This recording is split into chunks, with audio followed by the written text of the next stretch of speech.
Walter Elias Disney was an American entrepreneur, animator, writer, voice actor, and film producer. A pioneer of the American animation industry, he introduced several developments in the production of cartoons. As a film producer, he holds the record for most Academy Awards earned by an individual, having won 22 Oscars from 59 nominations. He was presented with 2 Golden Globe Special Achievement Awards and an Emmy Award, among other honors. Several of his films are included in the National Film Registry by the Library of Congress. Born in Chicago in 1901, Disney developed an early interest in drawing. He took art classes as a boy and got a job as a commercial illustrator at the age of 18. He moved to California in the early 1920s and set up the Disney Brothers studio with his brother Roy. With Ub Iwerks, he developed the character Mickey Mouse in 1928, his first highly popular success. He also provided the voice for his creation in the early years. As the studio grew, he became more adventurous, introducing synchronized sound, full-color 3-strip Technicolor, feature-length cartoons and technical developments in cameras. The results, seen in features such as Snow White and the Seven Dwarfs, Pinocchio, Fantasia, Dumbo, and Bambi, furthered the development of animated film.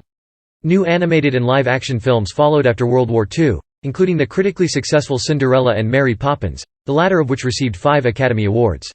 In the 1950s, Disney expanded into the amusement park industry, and in July 1955 he opened Disneyland in Anaheim, California. To fund the project he diversified into television programs, such as Walt Disney's Disneyland and the Mickey Mouse Club. He was also involved in planning the 1959 Moscow Fair, the 1960 Winter Olympics, and the 1964 New York World's Fair. In 1965, he began development of another theme park, Disney World, the heart of which was to be a new type of city, the experimental prototype community of tomorrow. Disney was a heavy smoker throughout his life and died of lung cancer in December 1966 before either the park or the Epcot project were completed. Disney was a shy, self-deprecating and insecure man in private but adopted a warm and outgoing public persona.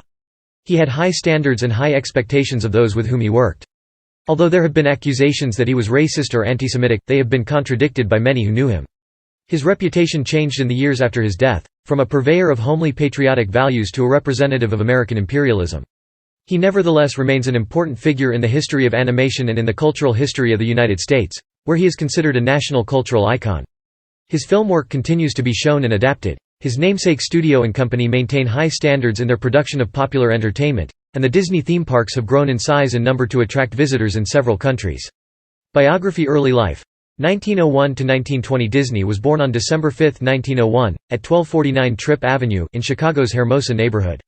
He was the 4th son of Elias Disney, born in the province of Canada, to Irish parents, and Flora, an American of German and English descent.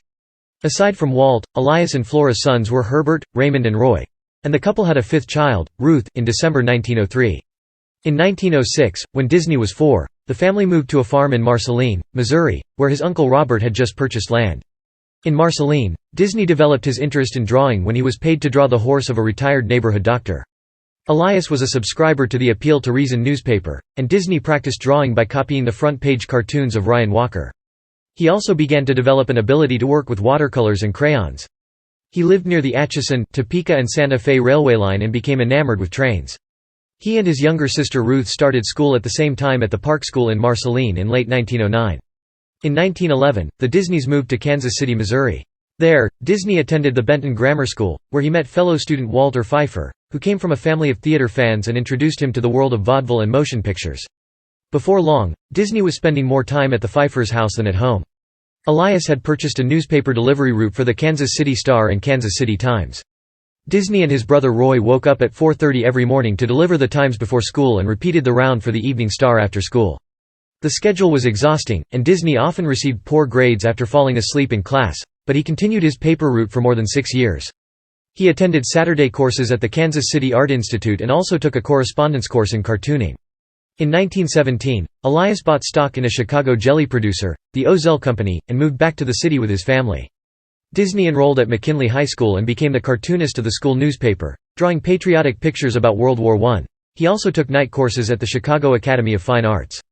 In mid-1918, he attempted to join the United States Army to fight the Germans, but he was rejected as too young. After forging the date of birth on his birth certificate, he joined the Red Cross in September 1918 as an ambulance driver. He was shipped to France but arrived in November after the armistice. He drew cartoons on the side of his ambulance for decoration and had some of his work published in the Army newspaper Stars and Stripes. He returned to Kansas City in October 1919, where he worked as an apprentice artist at the Pessman-Rubin Commercial Art Studio, where he drew commercial illustrations for advertising, theater programs and catalogs, and befriended fellow artist Ub Iwerks. Early career 1920 to 1928. In January 1920, as Pessman-Rubin's revenue declined after Christmas, Disney, aged 18, and Iwerks were laid off. They started their own business, the short-lived Iwerks Disney Commercial Artists. Failing to attract many customers, Disney and Iwerks agreed that Disney should leave temporarily to earn money at the Kansas City Film Ad Company, run by A.V. Cogger. The following month Iwerks, who was not able to run their business alone, also joined. The company produced commercials using the cutout animation technique. Disney became interested in animation, although he preferred drawn cartoons such as Mutt and Jeff and Coco the Clown. With the assistance of a borrowed book on animation and a camera, he began experimenting at home. He came to the conclusion that cell animation was more promising than the cutout method. Unable to persuade Cogger to try cell animation at the company, Disney opened a new business with a coworker from the film Ad County, Fred Harmon. Their main client was the local Newman Theater, and the short cartoons they produced were sold as Newman's Laugh-O-Grams. Disney studied Paul Terry's Aesop's Fables as a model, and the first 6 Laugh-O-Grams were modernized fairy tales. In May 1921, the success of the Laugh-O-Grams led to the establishment of Laugh-O-Gram Studio, for which he hired more animators, including Fred Harmon's brother Hugh, Rudolph Ising and Iwerks. The Laugh-O-Grams cartoons did not provide enough income to keep the company solvent, so Disney started production of Alice's Wonderland, based on Alice's Adventures in Wonderland, which combined live action with animation. He cast Virginia Davis in the title role. The result, a 12.5-minute, one-reel film, was completed too late to save Laugh-O-Gram Studio, which went into bankruptcy in 1923. Disney moved to Hollywood in July 1923 at 21 years old. Although New York was the center of the cartoon industry, he was attracted to Los Angeles because his brother Roy was convalescing from tuberculosis there, and he hoped to become a live-action film director. Disney's efforts to sell Alice's Wonderland were in vain until he heard from New York film distributor Margaret J. Winkler. She was losing the rights to both the Out of the Inkwell and Felix the Cat cartoons and needed a new series. In October, they signed a contract for 6 Alice comedies, with an option for 2 further series of 6 episodes each. Disney and his brother Roy formed the Disney Brothers Studio, which later became the Walt Disney Company, to produce the films. They persuaded Davis and her family to relocate to Hollywood to continue production, with Davis on contract at $100 a month. In July 1924, Disney also hired Iwerks, persuading him to relocate to Hollywood from Kansas City. Early in 1925, Disney hired an ink artist, Lillian Bounds. They married in July of that year, at her brother's house in her hometown of Lewiston, Idaho. The marriage was generally happy, according to Lillian, although according to Disney's biographer Neil Gabler she did not accept Walt's decisions meekly or his status unquestionably, and she admitted that he was always telling people how henpecked he is. Lillian had little interest in films or the Hollywood social scene, and she was, in the words of the historian Stephen Watts, content with household management and providing support for her husband. Their marriage produced 2 daughters, Diane and Sharon. Within the family, neither Disney nor his wife hid the fact Sharon had been adopted, although they became annoyed if people outside the family raised the point. The Disneys were careful to keep their daughters out of the public eye as much as possible, particularly in the light of the Lindbergh kidnapping. Disney took steps to ensure his daughters were not photographed by the press. By 1926, Winkler's role in the distribution of the Alice series had been handed over to her husband, the film producer Charles Mintz, although the relationship between him and Disney was sometimes strained. The series ran until July 1927, by which time Disney had begun to tire of it and wanted to move away from the mixed format to all animation. After Mintz requested new material to distribute through Universal Pictures, Disney and Iwerks created Oswald the Lucky Rabbit, a character Disney wanted to be peppy, alert, saucy and venturesome, keeping him also neat and trim. In February 1928, Disney hoped to negotiate a larger fee for producing the Oswald series, but found Mintz wanting to reduce the payments. Mintz had also persuaded many of the artists involved to work directly for him, including Harmon, Ising, Carmen Maxwell and Friz Freleng. Disney also found out that Universal owned the intellectual property rights to Oswald. Mintz threatened to start his own studio and produce the series himself if Disney refused to accept the reductions. Disney declined Mintz's ultimatum and lost most of his animation staff, except Iwerks, who chose to remain with him. Creation of Mickey Mouse to the first Academy Awards, 1928–1933 to replace Oswald, Disney and Iwerks developed Mickey Mouse, possibly inspired by a pet mouse that Disney had adopted while working in his Laugh-O-Gram studio, although the origins of the character are unclear. Disney's original choice of name was Mortimer Mouse, but Lillian thought it too pompous, and suggested Mickey instead. Iwerks revised Disney's provisional sketches to make the character easier to animate. Disney, who had begun to distance himself from the animation process, provided Mickey's voice until 1947. In the words of one Disney employee, Ub designed Mickey's physical appearance, but Walt gave him his soul. Mickey Mouse first appeared in May 1928 as a single test screening of the short Plane Crazy, but it, and the second feature, The Galopin' Gaucho, failed to find a distributor. Following the 1927 sensation The Jazz Singer, Disney used synchronized sound on the third short, Steamboat Willie, to create the first post-produced sound cartoon. After the animation was complete, Disney signed a contract with the former executive of Universal Pictures, Pat Powers, to use the Powers Cinephone recording system. Cinephone became the new distributor for Disney's early sound cartoons, which soon became popular. To improve the quality of the music, Disney hired the professional composer and arranger Carl Stalling, on whose suggestion the Silly Symphony series was developed, providing stories through the use of music. The first in the series, The Skeleton Dance, was drawn and animated entirely by Iwerks. Also hired at this time were several local artists, some of whom stayed with the company as core animators. The group later became known as the Nine Old Men. Both the Mickey Mouse and Silly Symphony series were successful, but Disney and his brother felt they were not receiving their rightful share of profits from Powers. In 1930, Disney tried to trim costs from the process by urging Iwerks to abandon the practice of animating every separate cell in favor of the more efficient technique of drawing key poses and letting lower-paid assistants sketch the in-between poses. Disney asked Powers for an increase in payments for the cartoons. Powers refused and signed Iwerks to work for him. Stalling resigned shortly afterwards, thinking that without Iwerks, the Disney studio would close. Disney had a nervous breakdown in October 1931, which he blamed on the machinations of Powers and his own overwork, so he and Lillian took an extended holiday to Cuba and a cruise to Panama to recover. With the loss of Powers as distributor, Disney Studios signed a contract with Columbia Pictures to distribute the Mickey Mouse cartoons, which became increasingly popular, including internationally. Disney, always keen to embrace new technology, filmed Flowers and Trees in full-color 3-strip Technicolor. He was also able to negotiate a deal giving him the sole right to use the 3-strip process until August 31, 1935. All subsequent Silly Symphony cartoons were in color. Flowers and Trees was popular with audiences and won the inaugural Academy Award for Best Short Subject at the 1932 ceremony. Disney had been nominated for another film in that category, Mickey's Orphans, and received an honorary award, for the creation of Mickey Mouse. In 1933, Disney produced The Three Little Pigs, a film described by the media historian Adrian Danks as the most successful short animation of all time. The film won Disney another Academy Award in the short subject category. The film's success led to a further increase in the studio staff, which numbered nearly 200 by the end of the year. Disney realized the importance of telling emotionally gripping stories that would interest the audience, and he invested in a story department, separate from the animators, with storyboard artists who would detail the plots of Disney's films. Golden Age of Animation, 1934 to 1941. By 1934, Disney had become dissatisfied with producing formulaic cartoon shorts, and believed a feature-length cartoon would be more profitable. The studio began the 4-year production of Snow White and the Seven Dwarfs, based on the fairy tale. When news leaked out about the project, many in the film industry predicted it would bankrupt the company. Industry insiders nicknamed it, Disney's Folly.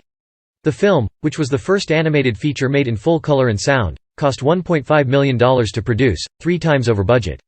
To ensure the animation was as realistic as possible, Disney sent his animators on courses at the Chouinard Art Institute. He brought animals into the studio and hired actors so that the animators could study realistic movement. To portray the changing perspective of the background as a camera moved through a scene, Disney's animators developed a multiplane camera which allowed drawings on pieces of glass to be set at various distances from the camera, creating an illusion of depth. The glass could be moved to create the impression of a camera passing through the scene. The first work created on the camera, a silly symphony called The Old Mill, won the Academy Award for Animated Short Film because of its impressive visual power. Although Snow White had been largely finished by the time the multiplane camera had been completed, Disney ordered some scenes be redrawn to use the new effects. Snow White premiered in December 1937 to high praise from critics and audiences. The film became the most successful motion picture of 1938, and by May 1939 its total gross of $6.5 million made it the most successful sound film made to that date. Disney won another honorary Academy Award, which consisted of 1 full-sized and 7 miniature Oscar statuettes. The success of Snow White heralded one of the most productive eras for the studio. The Walt Disney Family Museum calls the following years the Golden Age of Animation. With work on Snow White finished, the studio began producing Pinocchio in early 1938 and Fantasia in November of the same year. Both films were released in 1940, and neither performed well at the box office, partly because revenues from Europe had dropped following the start of World War II in 1939. The studio made a loss on both pictures and was deeply in debt by the end of February 1941. In response to the financial crisis, Disney and his brother Roy started the company's first public stock offering in 1940, and implemented heavy salary cuts. The latter measure, and Disney's sometimes high-handed and insensitive manner of dealing with staff, led to a 1941 animators' strike which lasted 5 weeks. While a federal mediator from the National Labor Relations Board negotiated with the two sides, Disney accepted an offer from the Office of the Coordinator of Inter-American Affairs to make a goodwill trip to South America, ensuring he was absent during a resolution he knew would be unfavorable to the studio. As a result of the strike, and the financial state of the company, several animators left the studio, and Disney's relationship with other members of staff was permanently strained as a result. The strike temporarily interrupted the studio's next production, Dumbo, which Disney produced in a simple and inexpensive manner. The film received a positive reaction from audiences and critics alike. World War II and beyond. 1941–1950. Shortly after the release of Dumbo in October 1941, the U.S. entered World War II. Disney formed the Walt Disney Training Films unit within the company to produce instruction films for the military such as 4 methods of flush riveting and aircraft production methods. Disney also met with Henry Morgenthau Jr., the Secretary of the Treasury, and agreed to produce short Donald Duck cartoons to promote war bonds. Disney also produced several propaganda productions, including shorts such as Der Führer's Face, which won an Academy Award, and the 1943 feature film Victory Through Air Power. The military films generated only enough revenue to cover costs, and the feature film Bambi, which had been in production since 1937, underperformed on its release in April 1942, and lost $200,000 at the box office. On top of the low earnings from Pinocchio and Fantasia, the company had debts of $4 million with the Bank of America in 1944. At a meeting with Bank of America executives to discuss the future of the company, the bank's chairman and founder, Amadeo Giannini, told his executives, "I've been watching the Disney's pictures quite closely because I knew we were lending them money far above the financial risk. They're good this year, they're good next year, and they're good the year after. You have to relax and give them time to market their product." Disney's production of short films decreased in the late 1940s, coinciding with increasing competition in the animation market from Warner Bros. And Metro-Goldwyn-Mayer. Roy Disney, for financial reasons, suggested more combined animation and live-action productions. In 1948, Disney initiated a series of popular live-action nature films, titled True Life Adventures, with Seal Island the First. The film won the Academy Award in the Best Short Subject category. Disney grew more politically conservative as he got older. A Democratic Party supporter until the 1940 presidential election, when he switched allegiance to the Republican Party, he became a generous donor to Thomas E. Dewey's 1944 bid for the presidency. In 1946, he was a founding member of the Motion Picture Alliance for the Preservation of American Ideals, an organization who stated they believe in, and like, the American way of life.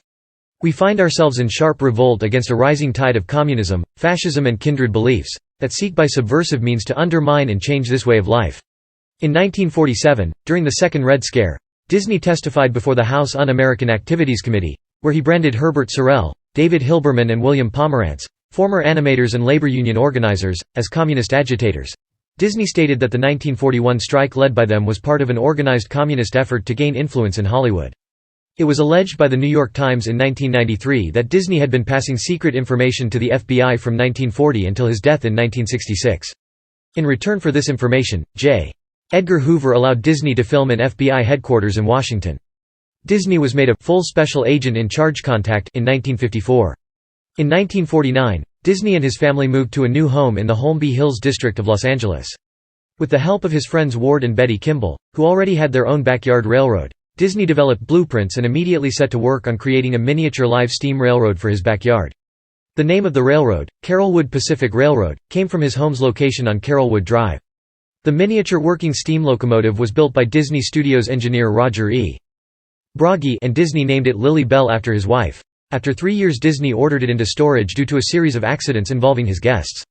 Theme parks, television and other interests. 1950 to 1966 and early 1950, Disney produced Cinderella, his studio's first animated feature in 8 years. It was popular with critics and theater audiences.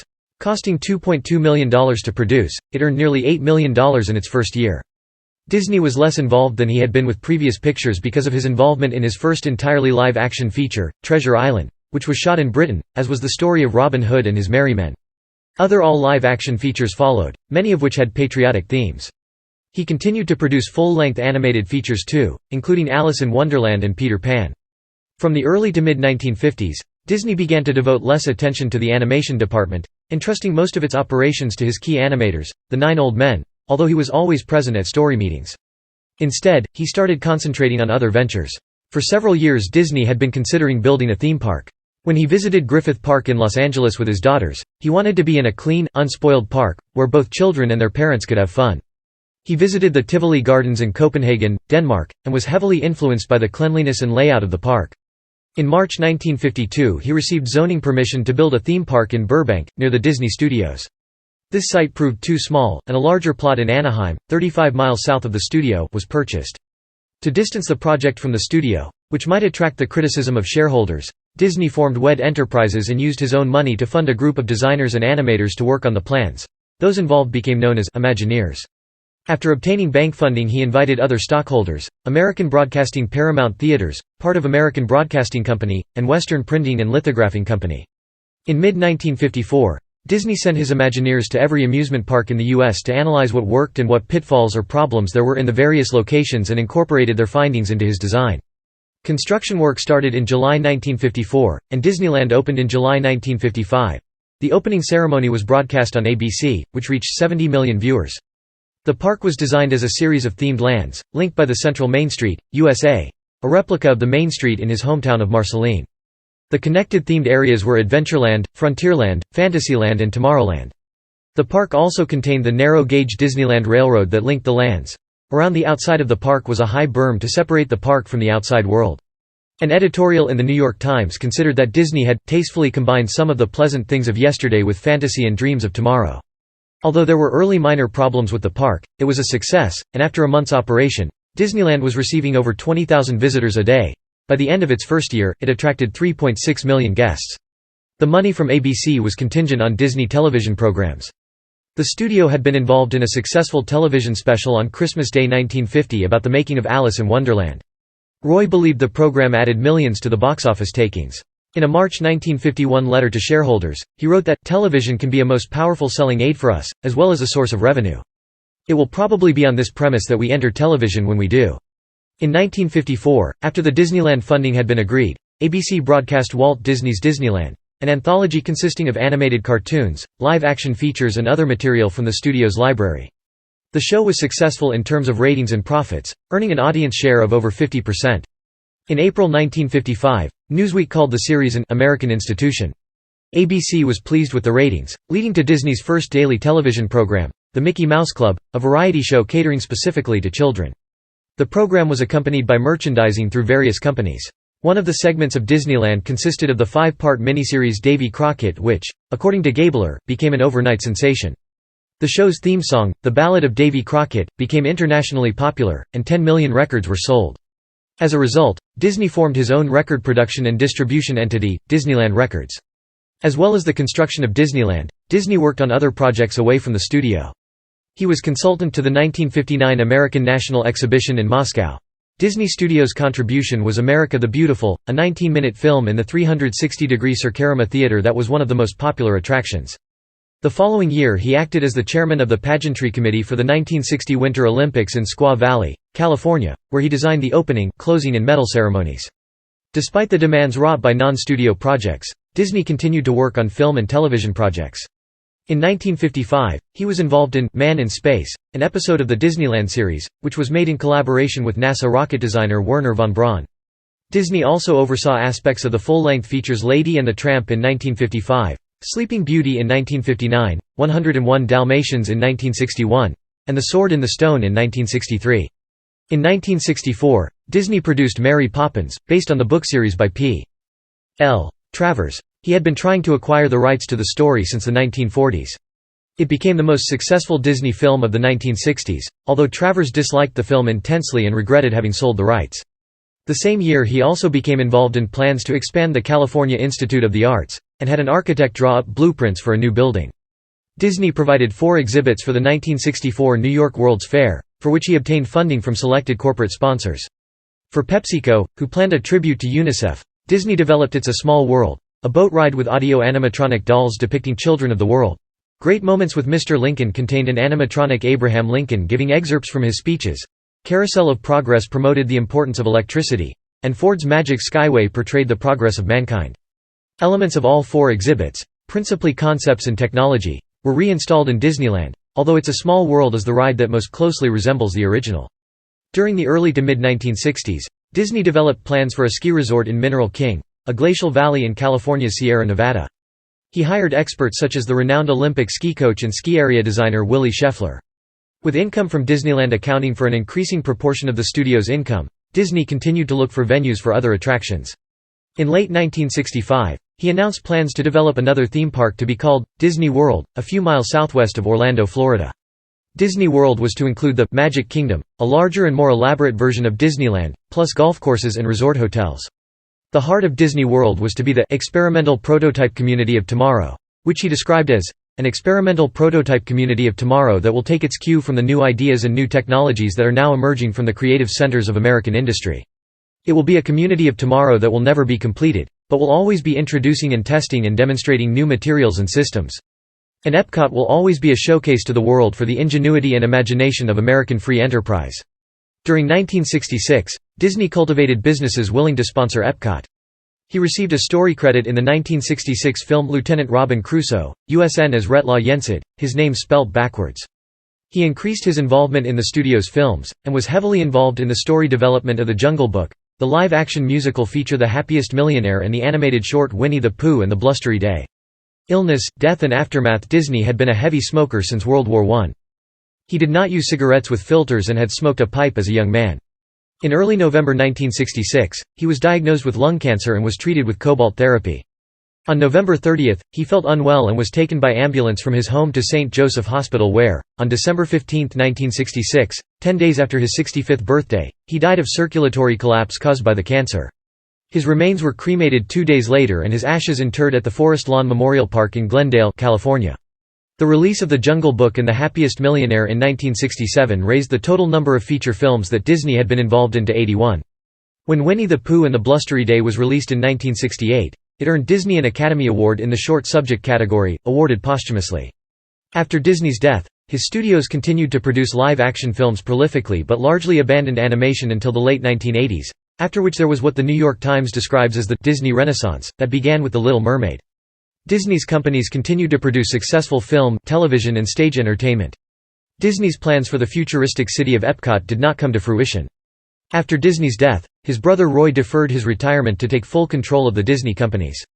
He changed the focus of the project from a town to an attraction. At the inauguration in 1971, Roy dedicated Walt Disney World to his brother. Walt Disney World expanded with the opening of Epcot Center in 1982. Walt Disney's vision of a functional city was replaced by a park more akin to a permanent World's Fair.